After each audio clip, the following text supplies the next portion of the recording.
Hello, I'm Dr. Ian McCullough, and this is a short lecture on social conformity and the theory of reasoned action. We're going through 4 models of behavior change that will help us understand influence. The first 2, social judgment theory and cognitive dissonance, have previously been covered, and in this lecture we're going to focus on reasoned action theory. A key aspect of reasoned action theory is it's going to introduce concepts of peer pressure and peer influence. It's going to decompose the elements of influence into 4 components, and we're going to look at each one of those and the theories behind them. So the first one we're going to look at is going to be conformity, social conformity. And this really goes back to some classic experiments conducted by Solomon Asch. I'm going to play my favorite one of these videos for you right now. The experiment you'll be taking part in today involves the perception of lengths of lines. As you can see here, I have a number of cards, and on each card there are several lines. Your task is a very simple one. You're to look at the line on the left and determine which of the 3 lines on the right is equal to it in length. All right, we'll proceed in this order. You'll give your answer. Only one of the people in the group is a real subject, the 5th person with the white t-shirt. The others are confederates of the experimenter and have been told to give wrong answers on some of the trials. The experiment begins uneventfully as subjects give their judgments. 2, 2, 2, 2, 2, 3, 3, 3, 3, But on the 3rd trial, something happens. 2, 2, 2, 2, 2. The subject denies the evidence of his own eyes and yields to group influence. 1, Asch found subjects went along with the group on 37% of the critical trials. But he found through interviews that they went along with the group for different reasons. 1, 1, They must be right.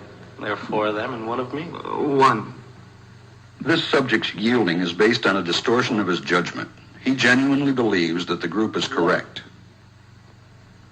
1, 1, 1, 2, 1, 2, 2, 2, I know they're wrong, but why should I make waves? 2, In this case, the subject knows he is right, but goes along to avoid the discomfort of disagreeing 2. with the group. Here, the distortion is at the level of his response. 2, 2, 2, 2, In the previous experiment, the naive subject stood alone against the group. In this variation, Asch gave the naive subject a partner, here seated in the 3rd position, who also gives the correct response. 1, 1, 2, 1, 2, With a partner, yielding drops to only 5% of the critical trials compared to 37% without a partner. Although subjects report warmth and good feeling toward the partner, they typically deny that he played a role in their own independence. The partnership variation shows that much of the power of the group came not merely from its numbers, but from the unanimity of its opposition. When that unanimity is punctured, the group's power is greatly reduced. Sometimes we go along with the group because what they say convinces us they are right. This is called informational conformity. But sometimes we conform because we are apprehensive that the group will disapprove if we are deviant. This is called normative conformity. The strength of the normative factor is shown in another variation carried out by Asch. In this variation, the subject is told that because he had arrived late, he would have to write his answers. Subjects in this private response experiment are exposed to the same amount of misleading information as other subjects, but they are immune from any possible criticism by the group. 1, 1, 1, And this enormously reduces the pressure to conform. Conformity drops by 2/3. Asch's experiment is a classic. It reveals how people will deny what they see and submit to group pressure. It allows us not only to observe conformity, but to study the conditions that increase or reduce its occurrence. So this is a great classic experiment, and hopefully, I even encourage you to rewatch it and look at different details if you can. For example, you can look at the disdain in the one actor that was doing normative conformity, right? So he's the one that knew that his answers was wrong, but he was still going to do it anyway. If you just rewatch his facial expressions, right, you can see that he knows what he's doing, and interesting details. Or when the one guy, the unanimity of the group is broken, and there's one guy that's also saying, hey, the correct answer, and then you see that actor looking over to him, and you can see the affinity between them as the experiment's going on, I think is classic. The other thing is when you show the last guy that was writing his answers down, the level of conformity dropped to informational conformity, where only the people that actually believe that that they're wrong, and they must be wrong, and the group must be right, are the ones that are conforming.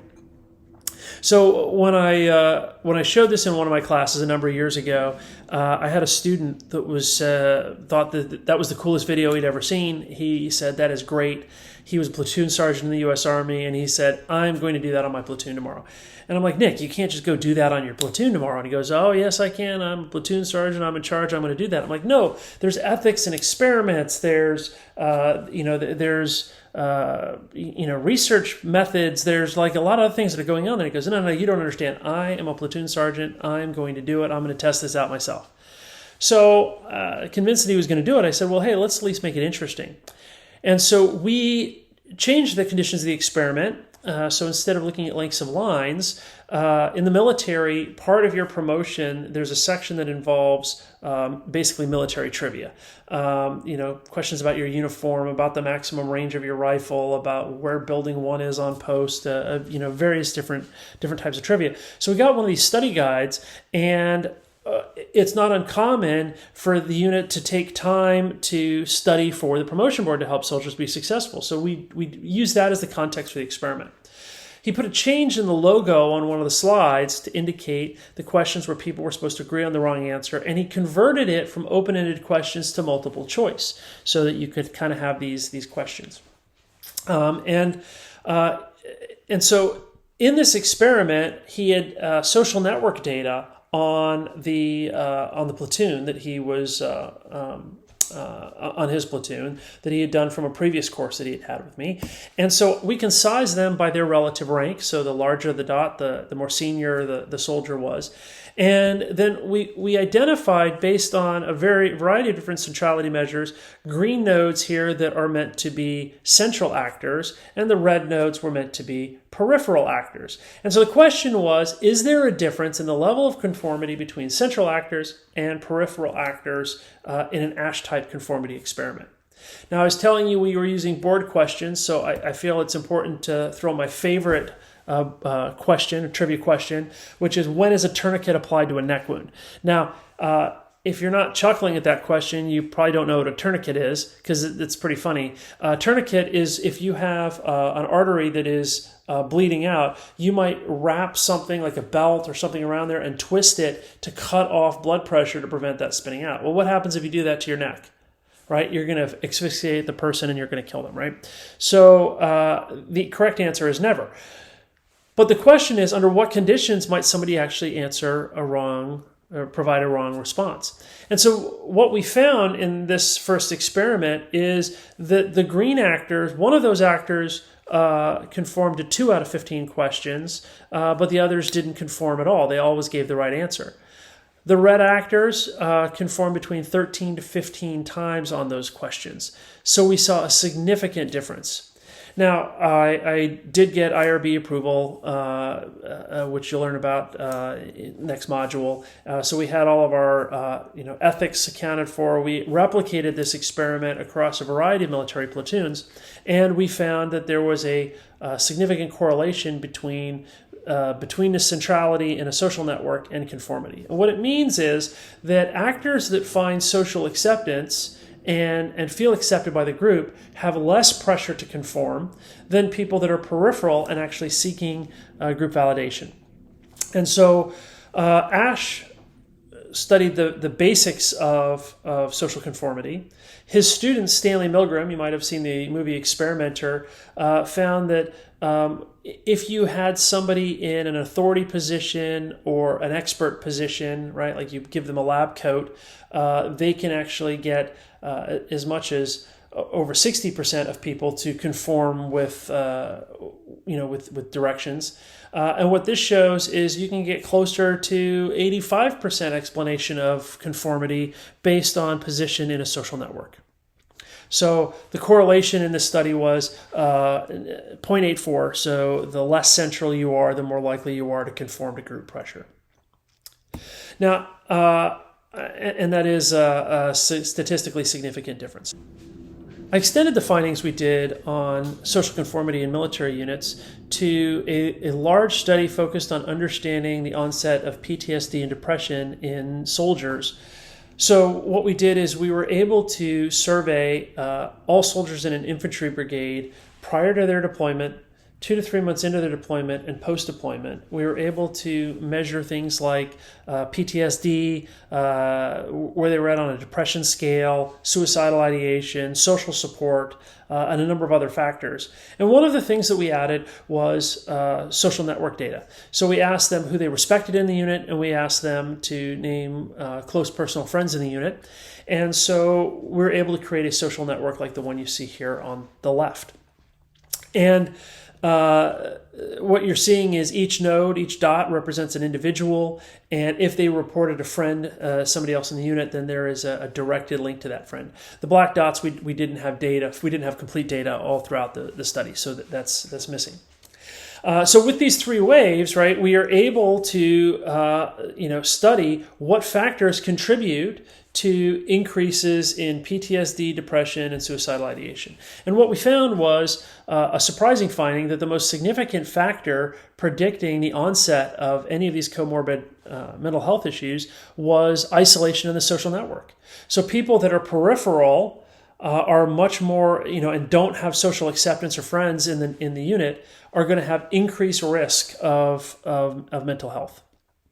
Now, when you think about that, you have many social circles in your life. You have maybe a family, you have maybe a group of friends you hang out with, you might engage in a hobby like cycling or a soccer league or something. You might go to church and have a religious group. There are many different groups of people in which you can diversify friendships and have to draw on for social support. But when you're in the military unit and you deploy to a combat zone, especially if you're in an isolated forward operating base, especially at a time when things like Skype and Zoom and FaceTime were not popular or allowed, you can be very isolated. And those people that remain isolated and don't find social acceptance are at much greater risk for mental health issues that develop. We also found that when you control for social position in the network, direct combat exposure had almost no impact in the development of PTSD. Now, this changes the understanding of trauma and of stress, because if it's not about being in a horrible experience or being directly exposed to trauma, if it has something to do with social isolation, well, there's a much larger population of people that might find themselves susceptible. And I would argue that now we are learning about things like moral injury, for example, which is this idea that you didn't experience trauma. If I'm a drone pilot or a drone operator and we're about ready to do a strike and we notice that there's some civilians in that area, and I say, hey, please wait. Don't let's try and evacuate the civilians, and my boss says, no, drop the bomb anyway. Well, I haven't experienced trauma. I've experienced moral injury, right? It's an ethical violation. And so we have to understand the actual causes of the mental illness in order to treat it effectively, right? Unfortunately, due to some poor IRB violations, there was an inability to publish the results. Essentially, what happened is there was some issues with some of the people working on the study. One of the psychologists actually ended up getting assigned to the very unit we had studied and used some of the data to treat soldiers that were at risk for suicide. and that was deemed to be a violation of IRB, and so they wouldn't, the Army's decision was to destroy all the data and not allow any publications on it, which is unfortunate because I'm not aware of any other study at that scale that has been conducted, or at least not with social network data. With the foundation of social conformity, we can now begin to understand reasoned action theory, or the theory of reasoned action. There is often a discrepancy between attitudes and behavior. It's when social judgment theory fails. And so what the theory of reasoned action states is that the best predictor of behavior is the intention to do the behavior. So it's not perfect, but that's the best predictor. And that intention is a function of your attitudinal beliefs, your social norms, and your sense of efficacy or control. We're going to look at each of those in more detail. So there are three assumptions when we're applying the theory of reasoned action. First of all, that there has to be the specificity of the intention must match the specificity of the behavior. So it can't just be like, oh, I want to be a good person, and then, hey, are you going to, give $1 to the homeless person on the street, right? It is, you have to have a much more specific intention and behavior so that they actually match. You also have to have a stability of the intention between when you measure their intention and when you measure the behavior. If something happens in between that's going to change their opinions, right? Like they get mugged in the middle of when you ask them about their intention to help somebody and when they're actually going to do it, that might bias it. And then the individual has to actually have control or an ability to execute the behavior. So if if the person has the intention to do some action and they get thrown in jail and they can't get out to do it, well then it's not going to happen, right? So we have these three assumptions or conditions. Some key terms, right? A social norm is behaviors that are judged to be acceptable by a given group. Self-efficacy is that the person believes they can adopt the behavior. And the intention is a person's belief that they will adopt the behavior. So these are some specific definitions that we're using. So we use what we call a heuristic equation. So this is often not used where people actually measure these specifically and add them all up. It's more of a heuristic equation, meaning that people use it to think through the different aspects of behavior when making decisions or designing a campaign. But essentially this idea is the behavior or the behavioral intention is a function of salient attitudes, injunctive norms, which are opinion leaders, authority figures, experts in your social network. Descriptive norms, which are peer influence. And then what we call perceived behavioral control. Do you actually believe that you can do it? And we're going to go into more detail on what each of those means. So the first element is attitudes.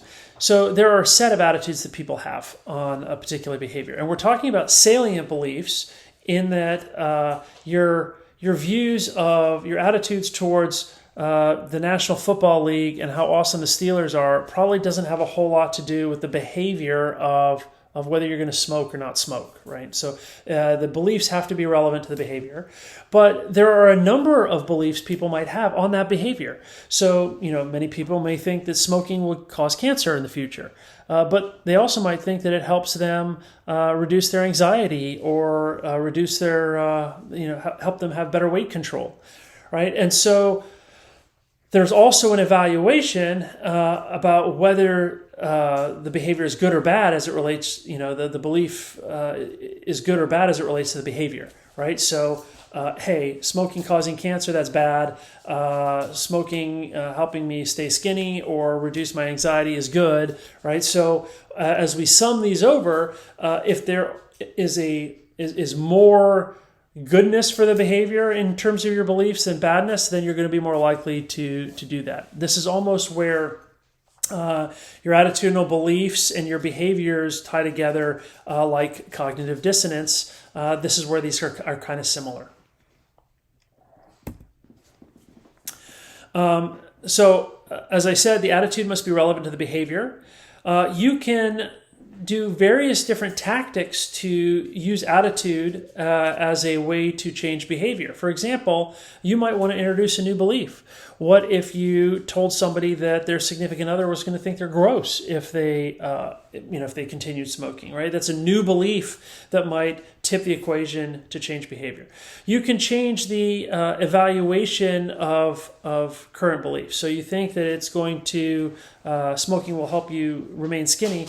Well, what happens if you show people a bunch of overweight individuals smoking? You might change their evaluation of that belief.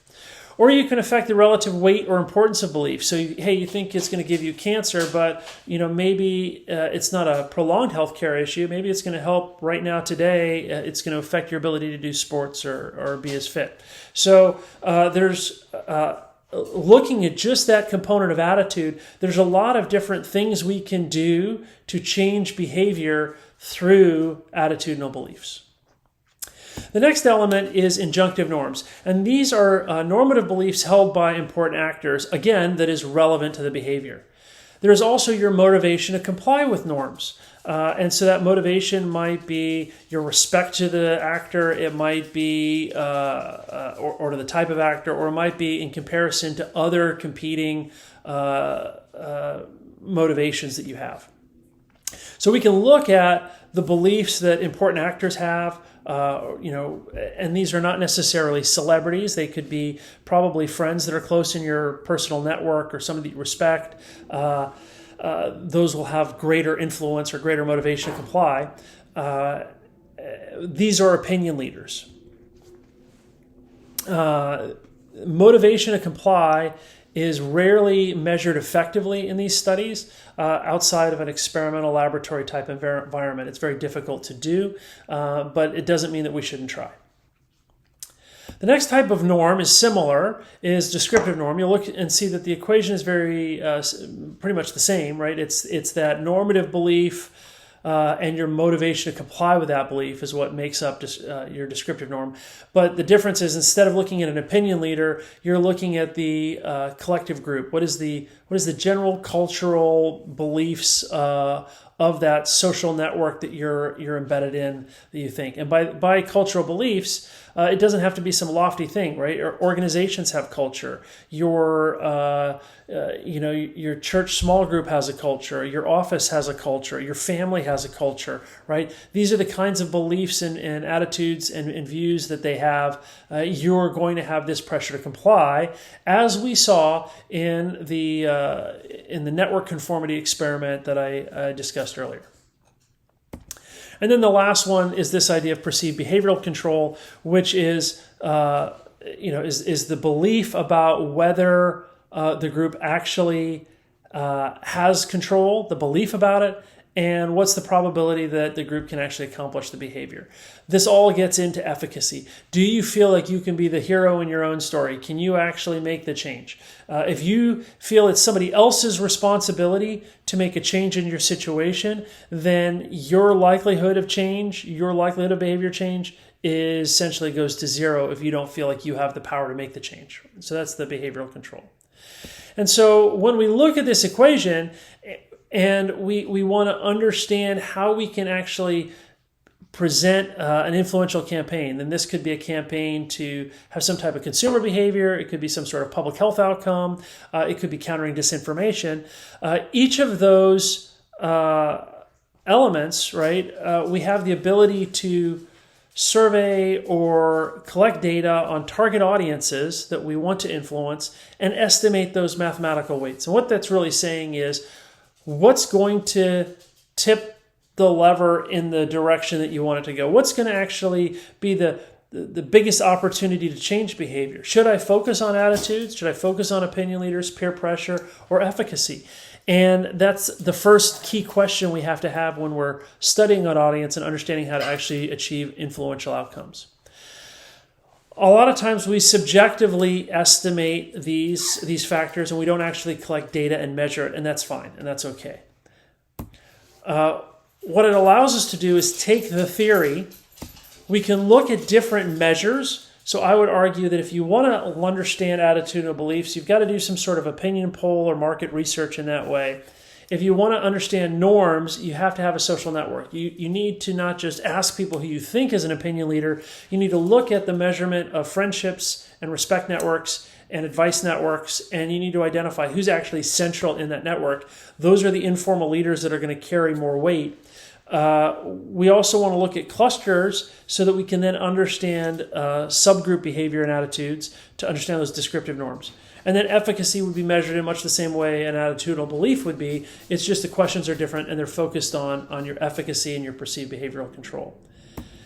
And what those really do is they provide different tactical tasks and purposes for how you can actually achieve influential effects. And I think this is what's probably the most powerful about the theory of reason action. If we're going to focus on attitudes, do we introduce new beliefs, attempt to change current beliefs, change the importance of beliefs, and we'll talk later in the course about belief echoes.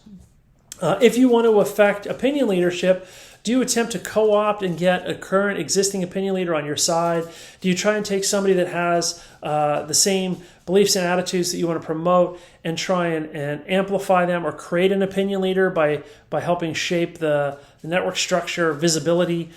Do you remove an opinion leader? In social media, that might involve suspending an account. That might be discrediting them. That might be a variety of things. And majority illusion is a more advanced tactic we'll talk about later. For subgroups, right? Do you do some type of group intervention?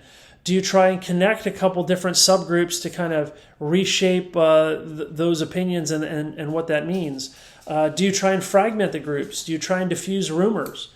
And for efficacy, we can either spotlight success or we can frame victims for moving that as either a positive efficacy or reducing efficacy, depending on the behavior we're targeting. So the theory of reason action, I find, is probably one of the most sophisticated models of behavior change that you can easily explain to people that don't have a background in this.